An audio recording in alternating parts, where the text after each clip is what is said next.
Hello दोस्तों, स्वागत है आपका एक बार फिर से हमारे और आपके अपने यूट्यूब चैनल अबाउट जीके में।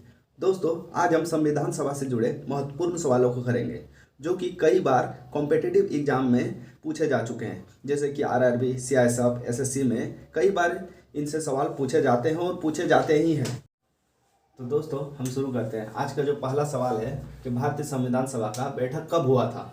दोस्तों, ये सवाल कई बार आपके एग्जाम में पूछे जा चुके हैं, जैसे कि सीआईएसएफ, आरआरबी, एसएससी में आप देख सकते हैं कि ये कई बार ये सवाल पूछा जा चुका है। हम ये कह सकते हैं कि यह सवाल आपके एग्जाम की दृष्टि से बहुत ही ज़्यादा महत्वपूर्ण है। दोस्तों, इस सवाल का आंसर 9 दिसंबर 1946 होगा। मैंने देखा है कि स्टूडेंट्स कई बार एग्जाम में गलती कर बैठते हैं। वो 9 दिसंबर 1946 की जगह 2 जुलाई 1946 को ऑप्शन में टिक कराते हैं। दोस्तों, ये ऑप्शन आपकी गलत है। 2 जुलाई 1946 को हमारी संविधान सभा का प्रथम बैठक नहीं बल्कि प्रथम गठन हुआ था संविधान सभा का, वो 2 जुलाई 1946 को हुई थी। दोस्तों, ये आप ध्यान रखिएगा। चलते हैं आज के दूसरे सवाल पर। दूसरा सवाल ये है कि भारतीय संविधान कब अपनाया गया था। दोस्तों, इसका आंसर 26 जनवरी 1949 होगा। दोस्तों, हमारा जो भारतीय संविधान है उसे 26 नवंबर 1949 को अपनाया गया था। दोस्तों, हम देखते हैं कि स्टूडेंट्स कई बार गलती कर बैठते हैं यहाँ। वो ऑप्शन पर 26 नवंबर 1949 की जगह 26 जनवरी 1950 को टिक कर आते हैं। दोस्तों, मैं आपको ये बता दूं कि 26 जनवरी 1950 को भारतीय संविधान लागू किया गया था, ना कि अपनाया गया था। दोस्तों, आप इस बात को ध्यान रखिएगा। इसी दिन 26 जनवरी 1950 को हम लोगों ने सर्वप्रथम गणतंत्र दिवस बनाया था। चलते हैं अगले सवाल पर। अगला सवाल यह है कि भारत की संविधान सभा किसके अनुसार गठित की गई। दोस्तों, इसका आंसर कैबिनेट मिशन योजना होगा। दोस्तों, कैबिनेट मिशन योजना ने ही भारतीय संविधान सभा का गठन किया था। दोस्तों, आपके नॉलेज के लिए मैं ये बताते चलूं कि साइमन कमीशन प्रस्ताव भारत में 1928 में आई थी, जिसका कि बहुत जोरदार गांधी जी ने विरोध किया था। उसके बाद क्रिप्स प्रस्ताव जो कि 1942 को आया था। 1942 को यह द्वितीय विश्व युद्ध के टाइम आया था। और जो तीसरा नंबर है माउंटबेटन योजना, ये योजना 1947 को भारत में आई थी। 1947। और जो हमारा आंसर है कैबिनेट मिशन योजना, जो कि भारत में 1946 को आया था। इसका उद्देश्य ये था कि भारतीय संविधान सभा का गठन करना था। आगे बढ़ने से पहले दोस्तों, मैं आप लोगों को कुछ संविधान सभा से जुड़ी कुछ महत्वपूर्ण जानकारियां देना चाहता हूं।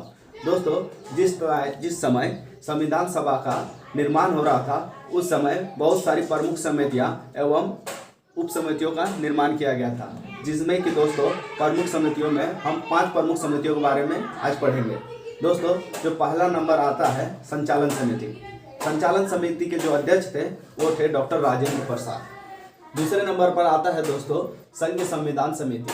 दोस्तों, इसके अध्यक्ष पंडित जवाहरलाल नेहरू खुद थे। तीसरे नंबर पर आता है दोस्तों प्रारूप समिति। प्रारूप समिति के अध्यक्ष थे दोस्तों डॉक्टर भीमराव अंबेडकर।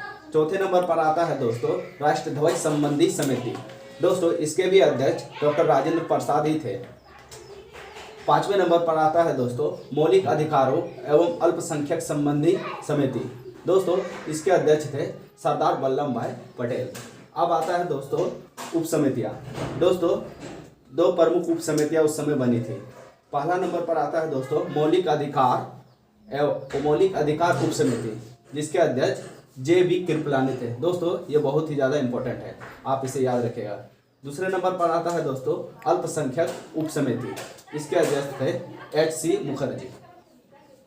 आइए हम आगे पढ़ते हैं इससे जुड़े महत्वपूर्ण सवाल जो कि एग्जाम में पूछे जाते हैं। 4 नंबर क्वेश्चन ये है कि दोस्तों भारतीय संविधान सभा की प्रारूप समिति के अध्यक्ष कौन थे।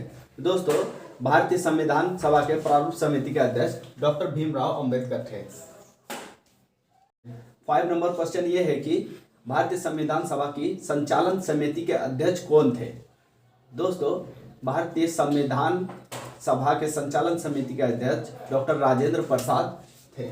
दोस्तों, मैंने आप लोगों को पहले ही बताया था कि डॉक्टर भीमराव अंबेडकर जो कि प्रारूप समिति के अध्यक्ष थे, एवं पंडित जवाहरलाल नेहरू जो कि संघीय संविधान समिति के अध्यक्ष थे। अगला क्वेश्चन दोस्तों, इससे ये पूछा जा सकता है कि भारतीय संविधान सभा की राष्ट्रीय ध्वज संबंधी समिति के अध्यक्ष कौन थे। दोस्तों इसका भी आंसर डॉक्टर राजेंद्र प्रसाद ही होगा। अगला सवाल ये आता है दोस्तों कि भारतीय संविधान सभा की संघ शक्ति समिति के अध्यक्ष कौन थे। 1 number doctor Rajendra Prasad, 2 number Bhimrao Ambedkar, 3 number Pandit Jawaharlal Nehru या 4 नंबर जे.बी. कृपलानी। दोस्तों इसका आंसर आप कमेंट कर सकते हैं।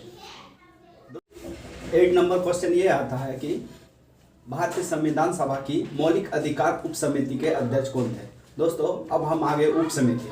दोस्तों मैंने आप लोगों को पहले भी बताया था कि ये क्वेश्चन बहुत एग्जाम की दृष्टि से बहुत ही ज़्यादा इम्पोर्टेंट है। दोस्तों भारतीय संविधान सभा के मौलिक अधिकार उप समिति के अध्यक्ष जे.बी. कृपलानी थे। दोस्तों इसको आप मस्ट याद रखिएगा। बढ़ते हैं दोस्तों हम अपने अगले सवाल पर। अगला सवाल ये है कि भारतीय संविधान सभा की अल्पसंख्यक उप समिति के अध्यक्ष कौन थे। दोस्तों हम लोगों ने जाना कि भारतीय संविधान सभा के मौलिक अधिकार उप समिति के अध्यक्ष जे.बी. कृपलानी थे। तो दोस्तों जे.बी. कृपलानी भारतीय मौलिक अधिकार उप समिति के अध्यक्ष थे और अल्पसंख्यक उप समिति के अध्यक्ष H.C. मुखर्जी थे। दोस्तों याद रखिएगा ये दोनों उप समिति के अध्यक्ष, उप समिति और उप समिति के अध्यक्ष के बारे में कभी भी कहीं भी कोई भी एग्जाम में पूछा जाता है और पूछा जा सकता है। दोस्तों मैंने आप लोगों को जितने भी समितियां और उनके अध्यक्ष के नाम बताए हैं आप उसके नाम याद रखिएगा, क्योंकि एग्जाम के दृष्टि से यह टॉपिक बहुत ही ज़्यादा महत्वपूर्ण है। दोस्तों मैं आप लोगों को बताता चलूँ कि कोई भी कॉम्पिटिटिव एग्जाम जैसे कि JSSC हो गया, आपका SSC हो गया, CISF हो गया, रेलवे हो गया, आपका यहाँ से एक सवाल रहता ही रहता है। आपको विश्वास नहीं हो रहा है तो आप दे सकते हैं क्वेश्चन बैंक वगैरह। दोस्तों बढ़ते हैं आज के हम लोग आखिरी सवाल की ओर। दोस्तों आज का आखिरी सवाल, भारतीय संविधान में मूल अधिकारों की कुल संख्या कितनी है। दोस्तों भारतीय संविधान में मूल अधिकारों की कुल संख्या 6 है। दोस्तों ये सवाल कई एग्जाम में कई बार पूछा जा चुका है। दोस्तों आप इसे याद रखिएगा। दोस्तों आपके जानकारी के लिए मैं ये बता दूं कि मूल अधिकारों की संख्या 6 है और 6 मूल अधिकार जो है 6, वो पहले नंबर पर जो मूल अधिकार आता है वो आता है समानता का अधिकार, जो कि आर्टिकल 14 से 18 में है। दूसरे नंबर पर जो मूल अधिकार आता है दोस्तों वह है स्वतंत्रता का अधिकार, जो कि आर्टिकल 19 से 22 यानी अनुच्छेद 19 से 22 में स्वतंत्रता का अधिकार के बारे में बताया गया है। तीसरे नंबर पर आता है दोस्तों शोषण के विरुद्ध अधिकार, यह आर्टिकल 23 से 24 में दिखाया गया है हमारे भारतीय संविधान में।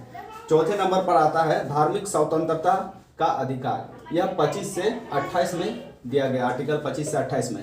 पाँचवें नंबर पर आता है दोस्तों संस्कृति एवं शिक्षा का अधिकार, यह आर्टिकल 29 एवं 30 में दिया गया है। और छठे नंबर पर आता है संवैधानिक उपचारों का अधिकार, यह आर्टिकल 22 में दिया गया है। दोस्तों आप यदि इसको याद रखेंगे तो एग्ज़ाम के लिए यह भी बहुत ही ज़्यादा इम्पोर्टेंट है। लेकिन दोस्तों आपको मैं बता दूं कि इसका जो मेन याद रखने का है कि कुल मौलिक अधिकारों की संख्या कितनी है। आप याद रखिएगा कुल मौलिक अधिकारों की संख्या 6 है।